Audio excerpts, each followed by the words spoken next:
본문 말씀을 통해서 평안의 지름길, 평안의 지름길이라는 제목으로 하나님의 말씀을 증거하겠습니다. 우리가 어떤 목적지에 일찍 도착하기 위해서는 방법 가운데 하나가 더 빠르게 가는 겁니다. 속력을 더 높여서 급하게 가면 일찍 도착을 할 수는 있는데, 그런데 급하게 가다 보면 또한 사고가 날 위험성도 있습니다. 급하게 가는 것 말고 또 어떤 방법이 있을까? 더 일찍 도착하는 방법으로는 굳이 멀리 돌아가지 않고 빠른 길이 있으면 그 지름길로 나아가는 것이 또 하나의 방법입니다. 그것은 지혜입니다. 우리의 심령이 평안함을 얻는 것이 우리가 도달할 목적지라 그러면 이 장소에 이르기까지 이것은 급하게 간다고 될 것도 아니고 우리가 굳이 돌아가지 않아도 될 것을 멀리 갈 필요 없이 조금 빠른 길로, 보통 길은 아니지만 길이 조금 험하긴 해도 더 빠른 길로 나아가게 되면 수월하게 도착할 수 있습니다. 그렇게 해서 마음에 평안이 얻어진다 그러면 그 약간의 불편한 길 감수할 수 있는 겁니다. 그럼 그 평안에 이룰 수 있는 길이 무엇인가? 오늘 본문 말씀을 통해 살펴보게 되면 우리의 심령에 평안을 얻을 수 있는 조금은 불편하나 빠른 길이 무엇인가? 먼저는 원수 사랑입니다. 원수라도 사랑하는 그 마음을 지니고 나아갈 때 사실 그 길이 불편합니다. 원수라고 하는 것 말 자체가 그닥 좋은 환경은 아니고 사람을 원수로 가리키는 것만 아니고요. 여러 가지 사건이나 상황들, 이 모든 것들이 마치 원수를 만난 것과도 같이 우리 가운데 불편함이 있고 고통을 주는 것이라 그래도 그 길을 우리가 뚫고 나아갈 때 그것이 우리 가운데 평안을 줄 수가 있다는 겁니다. 그때 이 원수를 대하는 자세는 한번 붙어 싸워보자 라고 하는 그 마음을 가지고서는 절대 평안을 이룰 수가 없고요. 그 원수라도 사랑하는 마음을 우리가 지녀야 되겠습니다.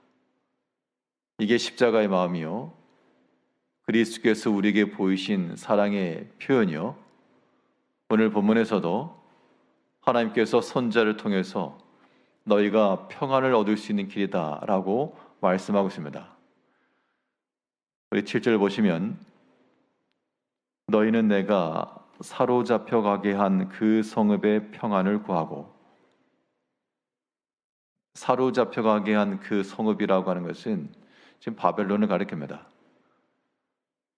하나님께서 이스라엘 백성들을 심판하시고 그래서 그 땅을 다 회파하시며 포로로 잡혀가게 하시는데, 그 선자를 통해서 주신 말씀이 너희가 그들에게 싸우겠다고 거역하지 말고 항복해라. 그리고 그 땅에 포로로 잡혀가서 거기서 순응하여 살며 밭을 경작하며 아내를 얻으며 자식을 낳으며 그 70년이라고 하는 하나님께서 정하신 기간을 순응하며 살라. 그러면서 너희를 포로로 잡아간 그 성읍에 대해서 이 원수의 나라와 같이 그렇게 여기지 말고 그 성읍의 평안을 위해서 구하라고 지금 말씀하고 있습니다.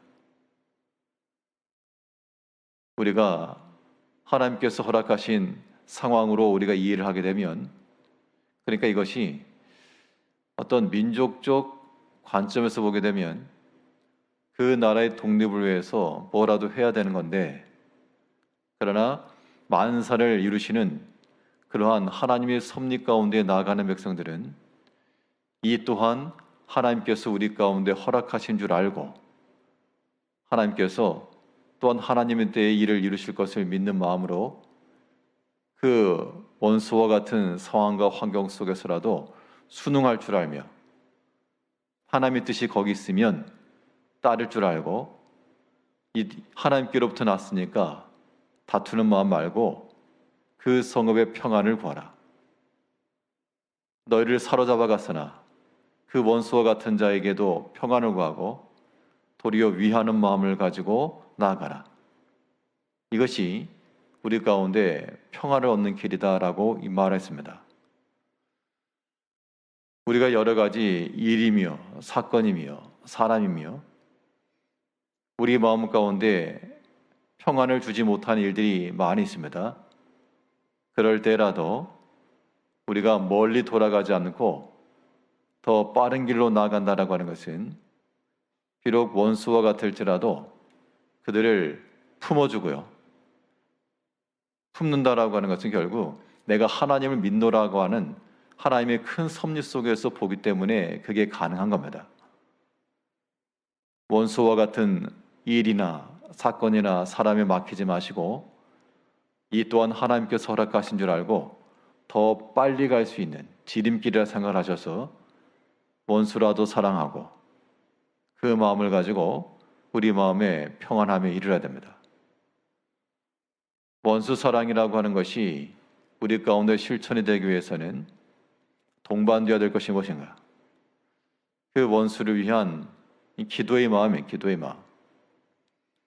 원수 사랑이라고 하는 것이 실현되려면 원수 기도도 같이 병행되어야 되는데 결국 그러한 것이 우리 가운데 평안으로 이끌어가는 첩경이 된다는 겁니다.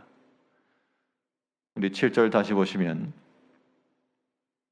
너희는 내가 사로잡혀 가게 한 그 성읍의 평안을 구하고 그를 위하여 여호와께 기도하라.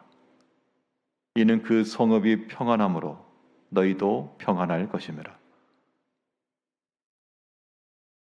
그 원수의 대적으로부터 자유하게 되고 돌아가는 포로에서부터 귀환하게 하게 되는 것이 그들이 독립운동을 하다가 그렇게 한 것 아니고요. 때가 되니까 하나님께서 그러한 일이 일어나도록 모든 걸 역사하시고 섭리하신 겁니다. 우리가 역사적 측면에서도 우리가 어떤 자유함을 얻는 이 모든 것도 물론 표면적으로는 눈에 보이는 독립운동이나 이런 것도 있었지만 사실은 더 큰 그 배후에 있는 더 큰 힘에 의해서 일이 이루어지는 겁니다. 결국 우리는 하나님의 섭리하심과 그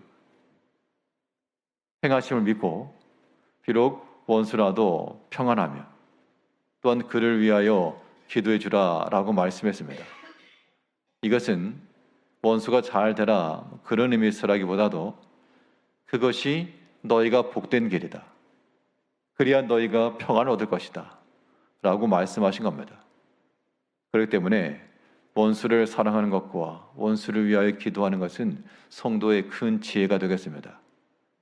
그것이 우리에게 더 큰 평안과 심령의 유익을 주기 때문이라고 하는 것인데요. 조금은 불편하고 조금은 어려운 길일지라도 우리 모든 성도님들도 하나님께서 선지자를 통하여서 그 70년이라고 하는 포로기 동안에 자기들을 사로잡아간 그 민족을 향하여 그들의 평안을 구하고 그 성읍의 평안을 구하고 그들을 위하여 기도하라 라고 하는 것들을 우리가 유념하여 어떤 형편과 상황에서라도 하나님의 큰 섭리 가운데서 하나님 인정하시고요. 또한 이 모든 것이 하나님의 뜻 안에서 이루어진 줄 알고 위하여 기도하며 또한 사람에 대해서라도 그들을 위하여 기도해 주므로 심령에 불편함 가지고 사지 마시고 평안한 마음을 가지고 하나님께서 회복하시고 구원하시고 새롭게 하실 것을 기대하는 마음을 가지고 살아가시는 성도님들이 되시기를 바라겠습니다. 기도하겠습니다.